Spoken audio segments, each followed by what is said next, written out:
अब हम करने जा रहे हैं SI अप्रोच। जैसा कि हमें पता है at the point of equilibrium AD बराबर होता है AS के, राइट। एग्रीगेट डिमांड क्या होता है C प्लस I और एग्रीगेट सप्लाई इक्वल होता है इनकम के, तो ये हो गया कंजम्पशन प्लस में सेविंग। C से C कट गया तो क्या आ गया, इन्वेस्टमेंट बराबर है सेविंग के। तो हमारी दूसरे इक्विलिब्रियम की अप्रोच क्या है कि हम इकॉनमी में जितनी भी सेविंग है, अगर वो सेविंग सारी की सारी इन्वेस्ट हो जाती है तो हमारी किस में तो हमारी इकॉनमी जो है वो किस में आ जाएगी, इक्विलिब्रियम में आ जाएगी। ठीक है, तो अब हम SI अप्रोच करने जा रहे हैं। जो टेबल हमने अभी तक बनाया था उसी को बनाएंगे और इस अप्रोच को करेंगे। 0, 100, 200, 300, 400, 500 और ये है 600।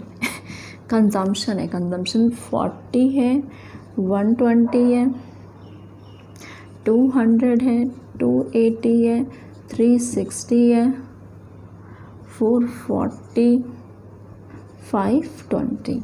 ठीक है, अब इससे हम क्या निकाल लेंगे, सेविंग निकालेंगे। इनकम माइनस में कंजम्पशन क्या होता है, सेविंग होती है। ठीक है, तो -40 -20 0 20 40 60 80।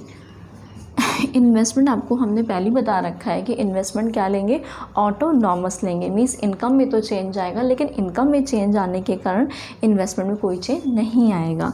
तो ये कितना हो जाएगा, 40 40 40। ठीक है, तो हमारी ये इन्वेस्टमेंट हो गई।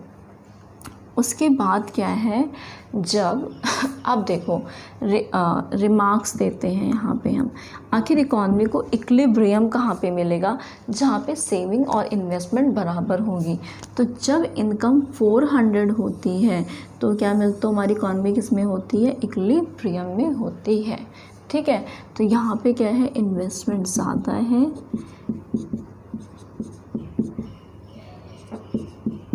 यहाँ पे सेविंग बराबर है इन्वेस्टमेंट के, यहाँ सेविंग ज़्यादा है, सेविंग ज़्यादा है।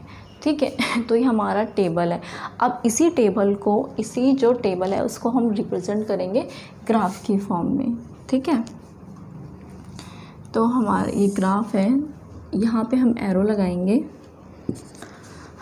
तो यहाँ पे क्या आता है, नीचे आएगा इनकम, आउटपुट और एम जाएगा हमारा इनकम, आउटपुट और एम्प्लॉयमेंट।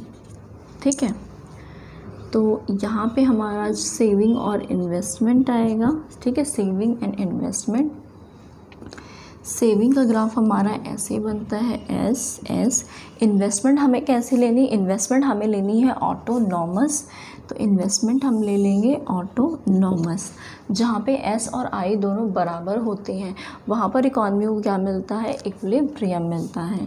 ठीक है, तो एस बराबर है आई के, ये है इक्विलिब्रियम का पॉइंट। ठीक है, यहाँ पे क्या है, अब देखोगे कि से इन्वेस्टमेंट ज़्यादा है, सेविंग कम है, और यहाँ पे सेविंग ऊपर है, सेविंग ज़्यादा है, इन्वेस्टमेंट कम है। ठीक है, अब हम चेक करेंगे आखिर जो इक्विलिब्रियम है वो हमें सिर्फ यही क्यों मिलता है, यहाँ और यहाँ क्यों नहीं मिलता। ठीक है, तो हम करते हैं,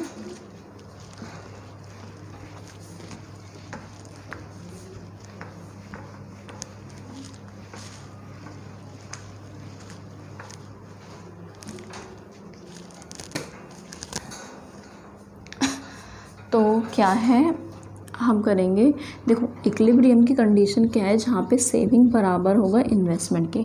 तो बात आती है जहाँ पे सेविंग ज़्यादा है और इन्वेस्टमेंट कम है, वहाँ क्यों नहीं मिलता इक्विलिब्रियम। ठीक है, तो इसे हम बोल सकते हैं, अगर जो हमारी प्लान करी है सेविंग करने का, अगर वो ज़्यादा है और जो प्लान्ड इन्वेस्टमेंट है वो कम है, तो वहाँ इक्विलिब्रियम क्यों नहीं मिलता।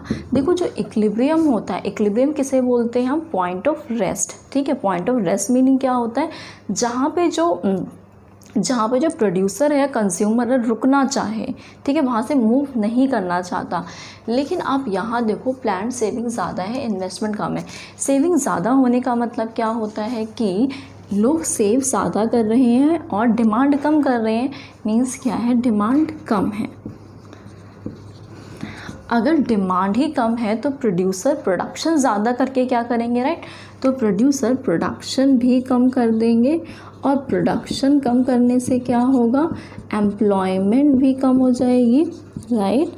और जब एम्प्लॉयमेंट भी कम हो जाती है, देखो प्रोडक्शन कम होगा तो एम्प्लॉयमेंट भी कम हो जाएगी और एक पॉइंट ऑफ टाइम ऐसा आ जाएगा कि जितनी सेविंग होगी उतनी ही इन्वेस्टमेंट, ठीक है। तो हमने कर लिया S is greater than I की कंडीशन। अब हम क्या करेंगे, जब इन्वेस्टमेंट ज़्यादा है और सेविंग कम है, ठीक है, वहाँ इक्विलिब्रियम क्यों नहीं मिलता। देखो अगर क्या है, इन्वेस्टमेंट ज़्यादा है और सेविंग कम है, इन्वेस्टमेंट ज़्यादा होने का मतलब क्या होता है, सेविंग कम है, ठीक है। सेविंग कम होने का मतलब पहले लिख लेते हैं कि plan saving is less than planned investment। तो सेविंग कम है तो मतलब डिमांड लोग ज़्यादा कर रहे होंगे। अगर डिमांड ज़्यादा है, प्लान डिमांड ज़्यादा है तो प्रोड्यूसर को प्रोडक्शन भी ज़्यादा करनी पड़ेगी। अगर प्रोडक्शन ज़्यादा है तो एम्प्लॉयमेंट भी ज़्यादा होगी, राइट। तो इक्विलिब्रियम किसे बोलते हैं, जहाँ पे क्या पॉइंट ऑफ रेस्ट, जहाँ पे प्रोड्यूसर रुकना चाहे, लेकिन यहाँ पे प्रोड्यूसर रुक नहीं रहा, चेंज कर रहा है प्रोडक्शन को, इसीलिए हम S is greater than I और I is greater than S को इक्विलिब्रियम पॉइंट नहीं मानते हैं। तो हमारा क्वेश्चन हुआ एसआई अप्रोच।